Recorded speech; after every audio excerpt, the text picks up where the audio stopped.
What's up, everybody? It's your girl Hooky One, and I am back with Love and Hip Hop Atlanta, season 13, episode 25. Spin the blockade.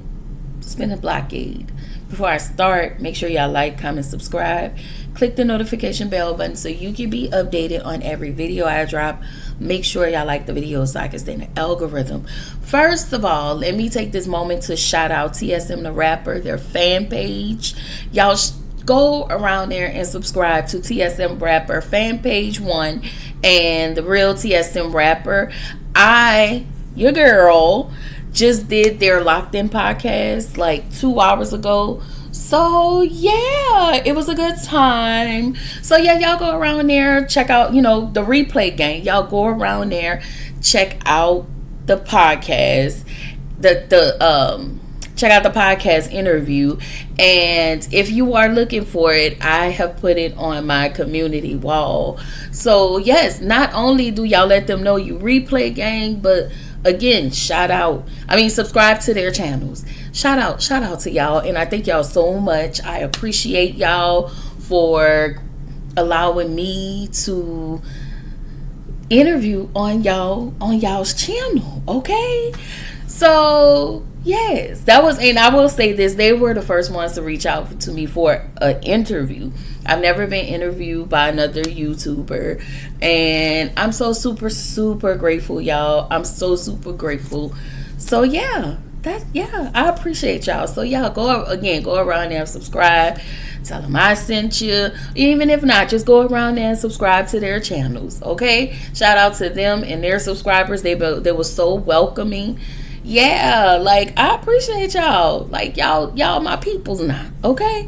Anyway, let's start. Let's just jump on in Love and Hip Hop. So we start with Sierra. She's at the attorney's office because she's officially divorcing Zay. I just want to point out, when she said I'm back, the attorney said again, which to me screams you need to start spending time alone with Sierra. That's all I'm saying. So Sierra basically said, listen, I'm not fighting in this marriage by myself. Zay wanted a divorce, so now I have to give him what he wants. I'm going to say this again. He got everything he wanted from Sierra, and now he's ready to go. He got what he needed. He got her as the financial backing for his business. He feels like he's on top, and so he got the money. Business is good, and now he's ready to run. Child. Anyway, so the attorney tells her it's been a year, and asked her, has she thought about that? And she said, well, I'm not trying to make you stay. I'm just asking, basically, have you thought about it? Sierra was like, yeah. Sierra says she tells her mom, Kim, because Kim was there. Y'all know hating ass Kim. She tells Kim that she didn't think that Zay was ready for all of this. And Kim says to her that that's what I was trying to tell you at first. But every time you get a boyfriend, you get married. Every time you get a boyfriend, you actually get married. And you would tell me that I need to stay out of your marriage. So Sierra said, even though her mom had a lot to say about Zay, that Sierra decided to make the divorce decision about her and for her. And in my opinion, I'm going to say this. Kim was a hater. There were times where I even questioned Kim, like, do you even like your daughter? Or are you jealous of your daughter? And I still think these things till this day, because they made it seem like Sierra was so problematic when her and Sierra's sisters were very problematic sometimes. But then we'll get to that. I think Kim wanted Sierra to be single just like her, because Kim was single and miserable, not single and happy. You wanted Sierra to be single and living the way you live. I don't want to be wrong, but I don't know if Kim was married or not. However, we gonna point this out about Sierra. I feel like a part of Sierra got married so you can show up your mama low key, so you can be like, because every man you meet, you was either about to marry them or you married them, which we find out you've been married 3 times. It was like you did it I feel like a part of me feels like she married these men to low-key piss her mama off. Sierra said in her confessional that she prayed about it, and I feel like you need to now start tapping into your wisdom, because if you had tapped into your wisdom, then we wouldn't be at this point of divorce, because you wouldn't have never even thought about marrying Zay. It's not even just tapping into her wisdom, it's tapping into her self-esteem. Like, when I tell y'all this lady's self-esteem is in the toilet, it is in the toilet, okay? So she make a joke, and she said that she's been divorced 3 times, and she was like, at this point, I need a damn freebie. No, you need a break. So then we get to Ashley and Zane. And I'm just over these two, because I feel like everything he's saying is just a lie. It's just to smooth her over. And I just wonder, why does Ashley allow Zane to constantly play in her face?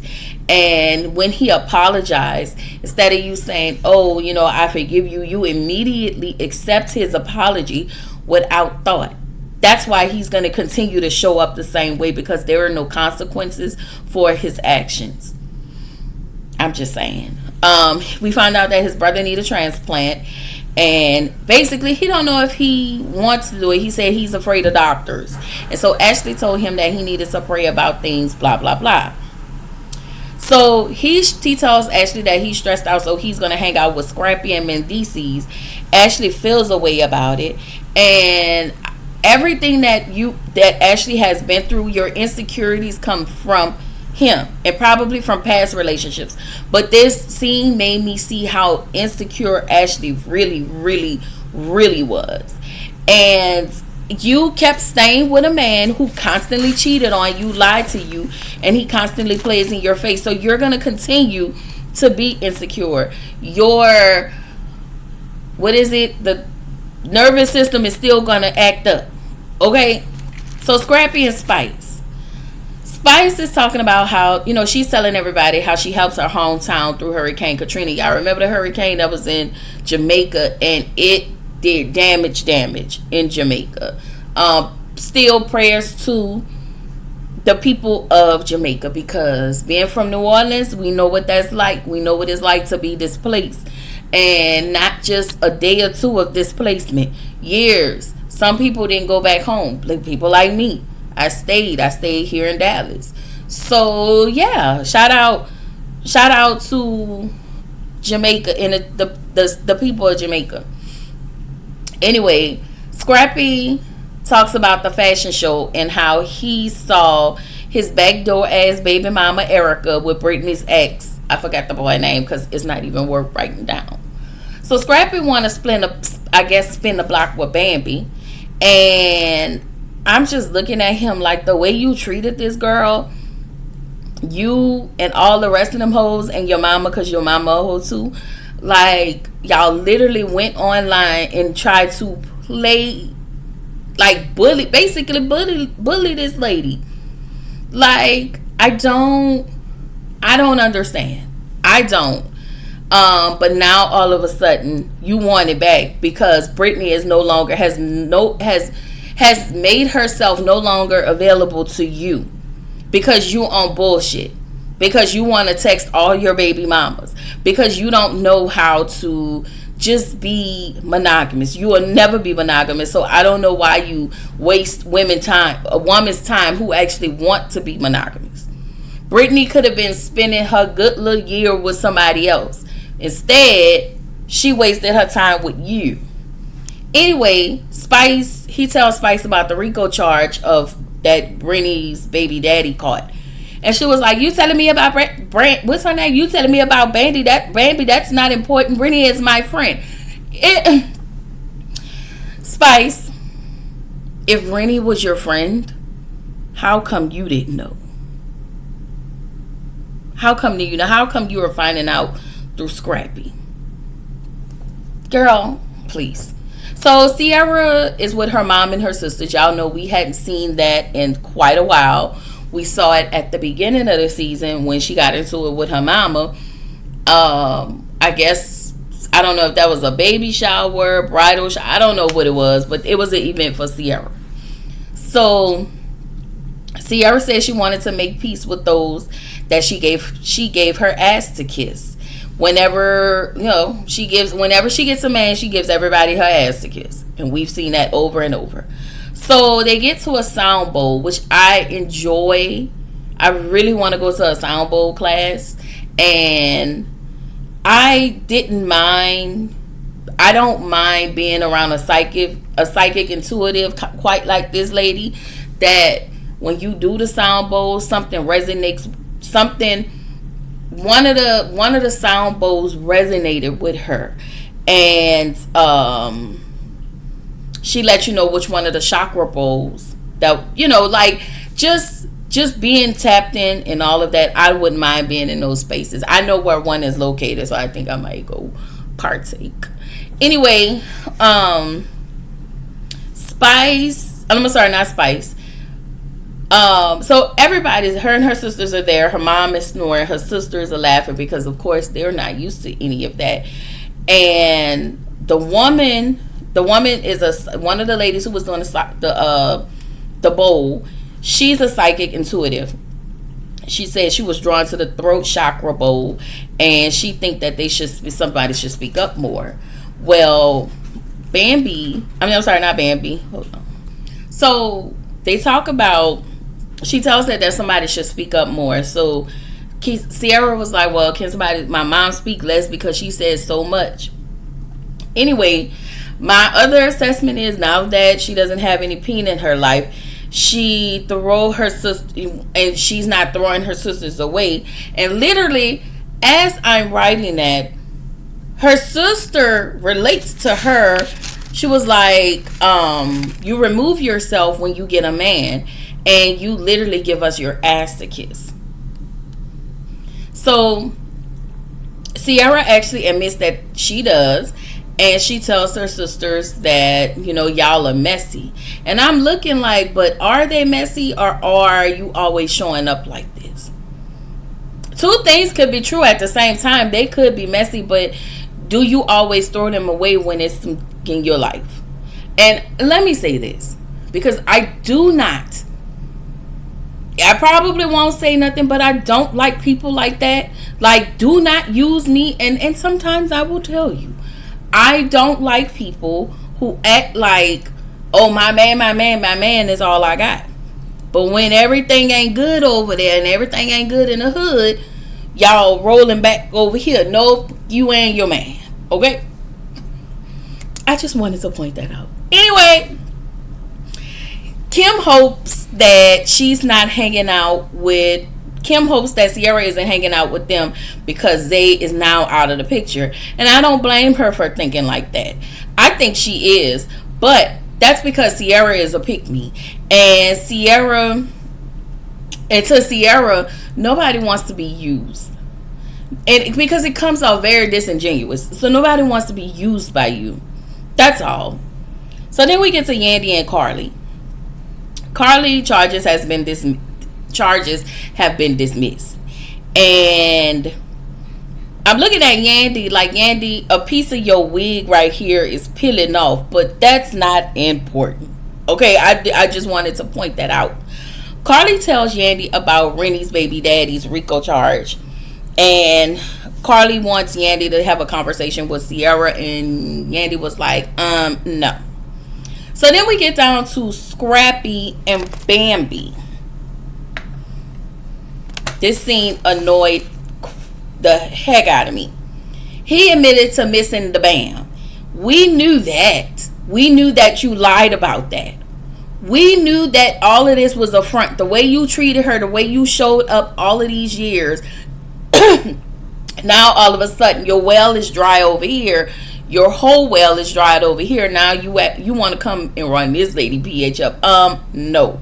So then he showed up with some groceries, and he want both of them to cook for their children. And I'm just looking at him like, ugh. Scrappy is telling Bambi about him and Brittany, and I'm disappointed. And I told y'all I felt like Bambi was somehow entertaining those text messages, because how is Scrappy that comfortable with showing up at your house with groceries? He can drop the kids off as he always been, but it's been more with those text messages. So Scrappy does what he do what he does best, and he downplays his relationship with Brittany. And the way you were parading Brittany around, and wanting people to meet her, and she was just this your person. You gonna sit here and lie to us and lie to Bambi and say Bambi was your last connection? No, Bambi was your wife. And you connected with Brittany. And I don't care what you say. You tried to downplay this woman because things didn't work out, because Brittany didn't allow you to play with her, or she walked away from you. Like, I don't understand. But the fact that you're trying to downplay this lady in this episode is very telling, and it's very, very whole-like of you, sir. I'm just saying. Bambi tells him that she want to keep things in a cool space, in the space that they are currently in. And for Erica Dixon, I hope you're watching. I hope you've watched this episode. And that should keep you from actually opening sesame whenever Scrappy come around. I'm just saying, you really don't mean nothing to him.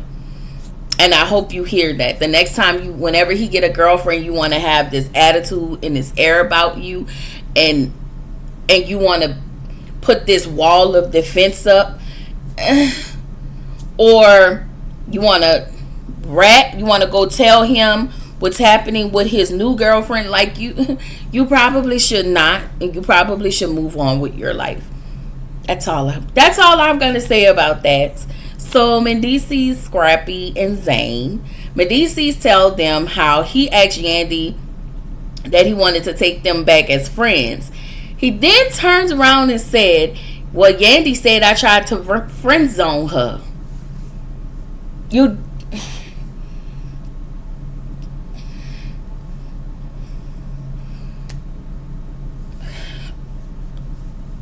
You did, Mendices. You did. You literally told this lady that you wanted to be her friend. And when she said, this is not okay, you acting like you're not friend zoning her. You are friend zoning this lady. So then Scrappy tells the men that he told Bam he wanted his family back. And then he turned around and tells the guys that he want all his baby mamas and kids to be together. And I'm like, Scrappy. Anyway, Zane was like, they're tripping. Basically, I want my women separate because I cheat. And when I ain't over here with Ashley, I can sneak over here every now and then, pick a fight with Ashley so I can go hang out with Michelle. He ain't say that. But y'all know Zane is little sneaky little prick. So then we get to Yandy and Bambi, and I actually liked Yandy's natural hair in this scene. They realize that their men don't know what they want, and their men don't miss what they have until it's gone. And for the women's sake, I hope that they are gone. Okay, just for the women's sake. So Bambi invited Sierra. She told Yandy, I invited Sierra. Yandy was like, ugh. So Sierra arrived. She apologized. She wanted to come in and make amends, because that's her whole thing. She's going around making amends with people because of the way she was showing up. And she was showing up on some bulls. Okay, I like to think that it was more than just, it was maybe some alcohol and pills. The lady was doing something extra, because now you're starting to see her real self. Isn't it funny when you get rid of somebody, a lot of things change about you? Anyway, she talked to them. I guess she have a conversation with them about Zay. All is well. Spice, Sierra, and Rennie meet up. I like Rennie, but I need Rennie to wear clothes that actually fits her. I'm so over it. Rennie is stressed out. And they asked her what's going on, do a temperature check. It's food. They cook food. and Rennie comes over, and I appreciate them for being there for Rennie, because again, they say Rennie is the type of person, she'll go through everything alone. And it's like, you have people. Tap into your circle of people when you're going through some things. Now I will say this about Rennie. You have, I don't know what it is, that you attract certain type of people. And people, you know what? When you get to know somebody and you hear similar qualities that they have, you'll keep a person that is similar to the last person that you knew you needed to throw away. You leave them, you meet the next person because you hadn't taken that time for you and healed and all of that. So then you meet the next person, and you tell yourself, I don't want the last person I have. But it's something about that next person that reminds you of that last person. You end up with that person anyway. And this is Rennie's situation. You have ended up with the same person 3 times. And they've done the same thing. So there's a language that Rennie hears when she meet people. There's a certain type of look, a certain type of similarity that I bet if you put all of these men side by side, they share, that Rennie recognizes and she feels like she has to be with, which is why we are here. You have kids. You living in this world like you're not a mother of 3, or it was 2, but now 3. And I think you're pregnant again. Like, you're literally pregnant. And he's in jail. Don't know if he's going to get the death penalty charge. I do not feel bad for Rennie. I like Rennie. And Rennie has probably been the most unproblematic person since she stepped on scene. She has been so unproblematic. Her choices are crappy. The men that she chooses to be with, that's crappy. But it says a lot about Rennie. When Rennie said last week in her confessional that she don't want to deal with the grief.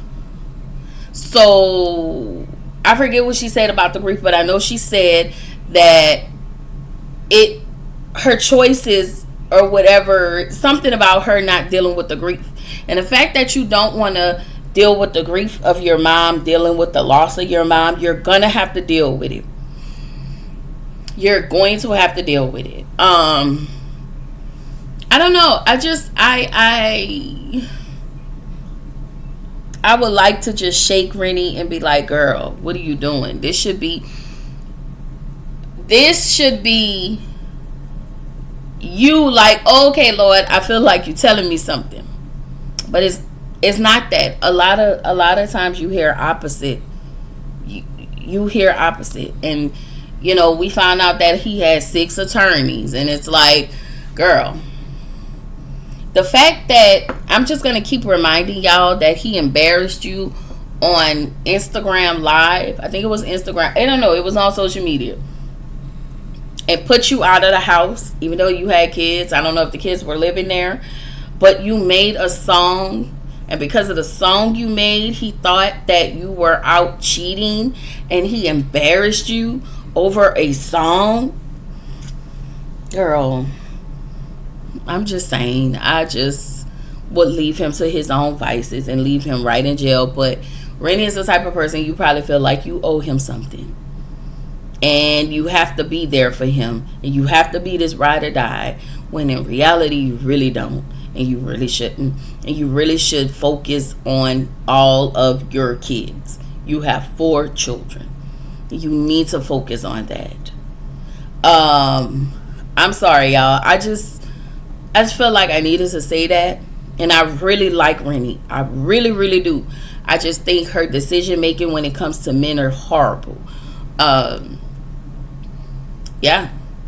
Anyway, with all of that being said, y'all, that is all I have. Make sure you go over there to the Real TSM to TSM Rapper fan page and the Real TSM Rapper page. Subscribe to their channel, and once again, check out the Locked In podcast, which I was a guest on. And check out your girl, okay? So yeah, I will see y'all tomorrow for Love and Hip Hop Miami. But that is all I have today. This is your girl Kiwan reminding you to keep showing up, keep growing, stay true to yourself, and I will see y'all in the next video. Bye.